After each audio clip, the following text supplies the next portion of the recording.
The Beast of Belgium, Marc Dutroux, who kept 6 girls prisoner in his basement dungeon between 1995 and 1996, was only arrested after multiple attempts and even a visit from the police, during which they ignored the cries of his victims below. When young girls began disappearing across Belgium in the 1990s, police had every reason to suspect Marc Dutroux. Not only did his mother report to the police that he was holding girls captive in one of his several Belgian homes, but he had also been convicted of kidnapping and raping multiple young women and girls in the 1980s before being released on parole in 1992. Still, it took a baffling amount of time for police to arrest Dutroux. And then they finally did. They learned he had kidnapped, raped, and tortured at least 6 more women and girls, 4 of whom had died. To make matters worse, it was soon revealed that Dutroux had also been living on government funds and using drugs the government had paid for to sedate his victims, sparking public outcry against the Belgian authorities, and even conspiracy theories about pedophile rings and a government cover-up. This is the story of serial rapist and child molester Marc Dutroux.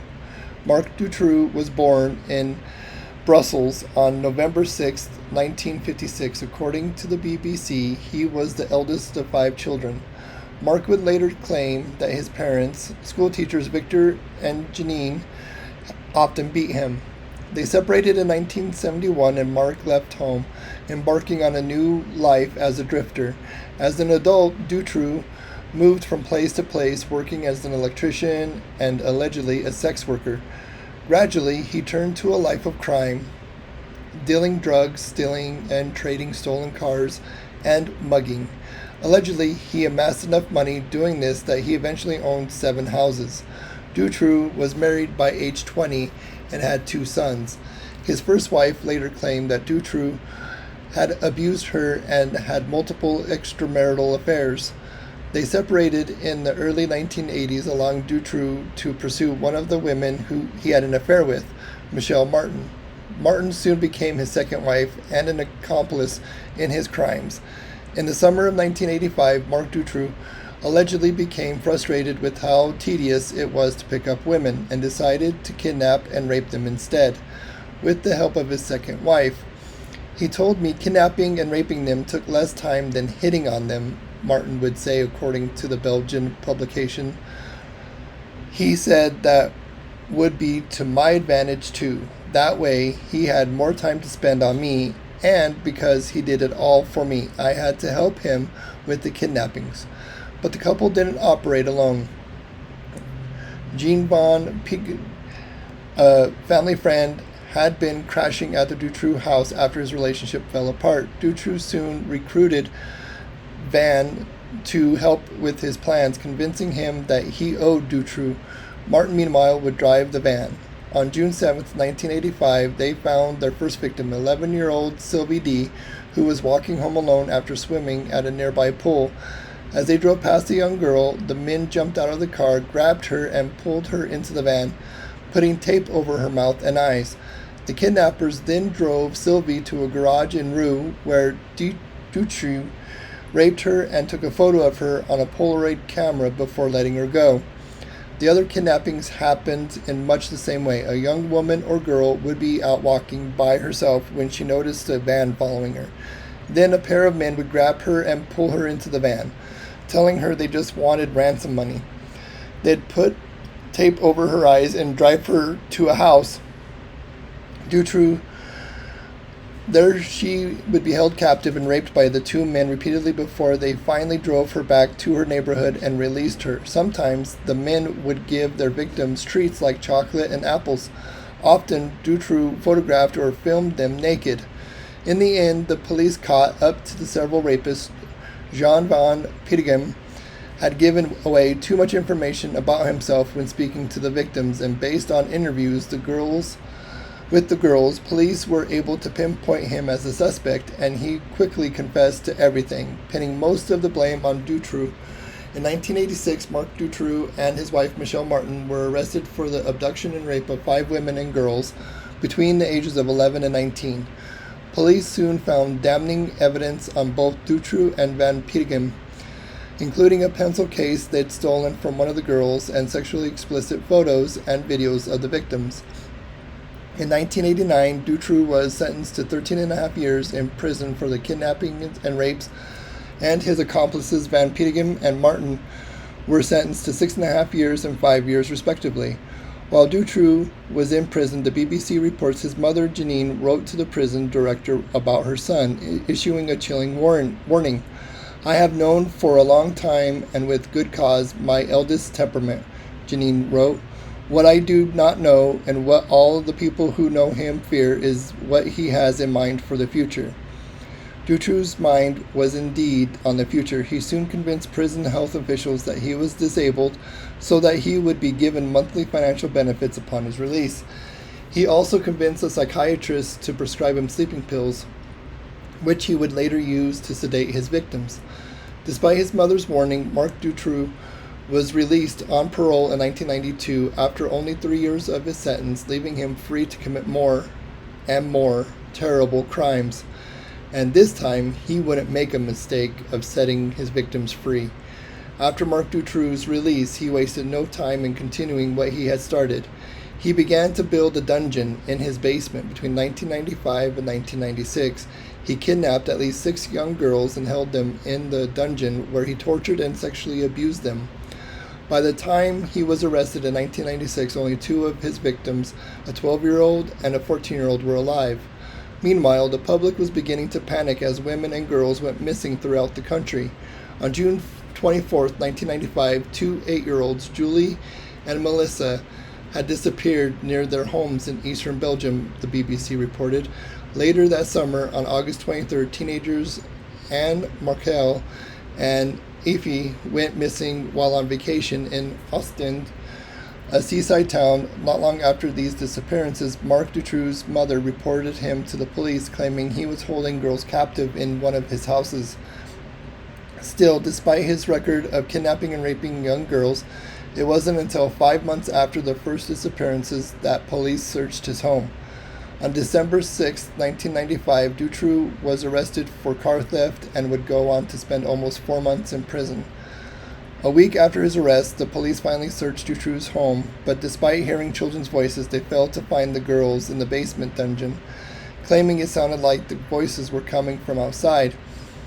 They also came across videos and undeveloped film, which, had they examined, would have shown Dutroux in the process of building the underground dungeon. Martin later confessed she was aware her husband was holding 8-year-olds Lejeune and Rousseau in a secret dungeon, and that she was responsible for making sure they had food and water while he was in prison. But while she stopped by the house to feed the dogs, she claimed she was too frightened to feed the girls. They died of starvation. Soon after Dutroux's release from prison on May 28, 1996, 12-year-old Sabine disappeared while riding her bike to school in southwest Belgium. Then, on August 9, 1996, 14-year-old Letitia was abducted while walking home from a swimming pool in southeast Belgium.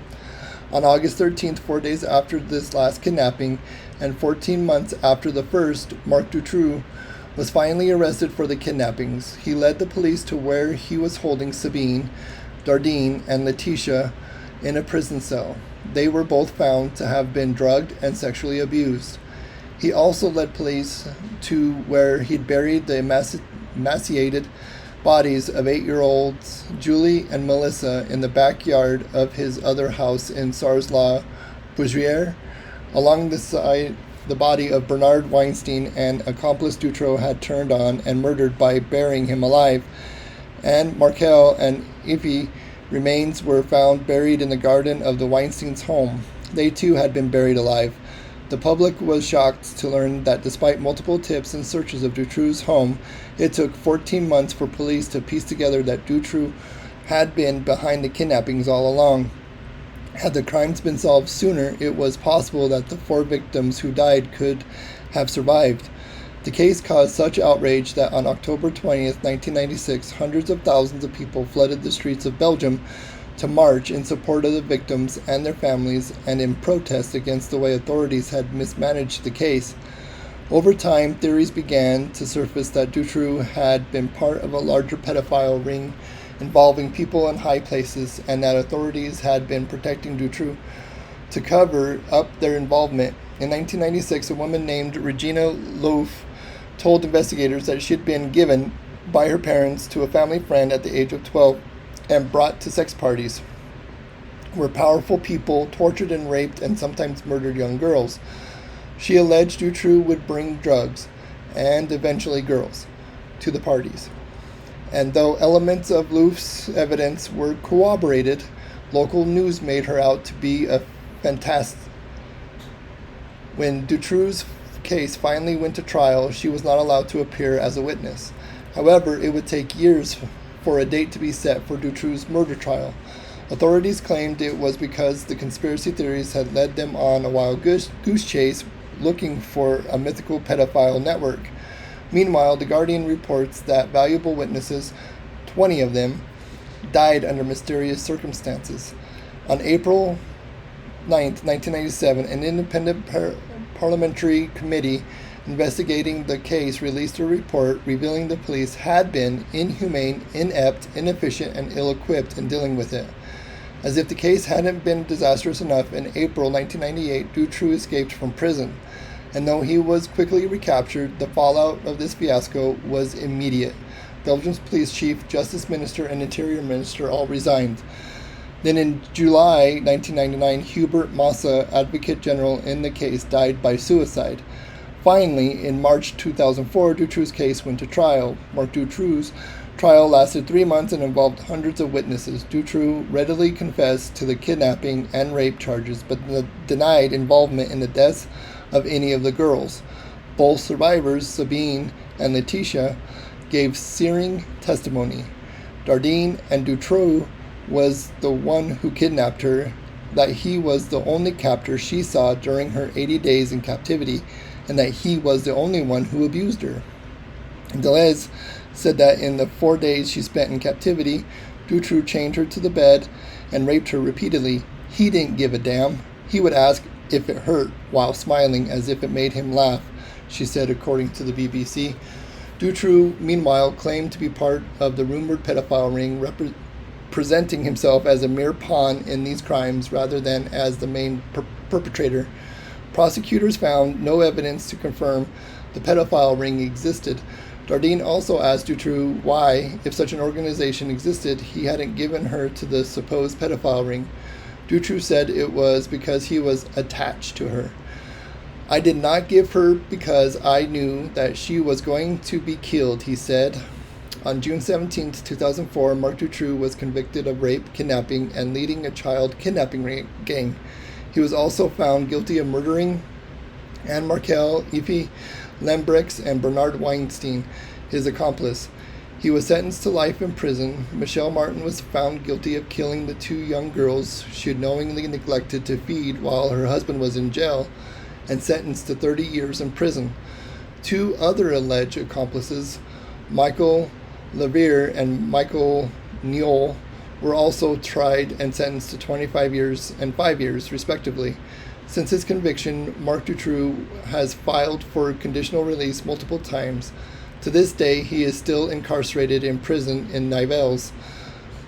Thanks so much for tuning in today, friends. We hope you enjoyed our discussion. If there's anyone special you would like us to discuss next time, please leave their name in the comments below.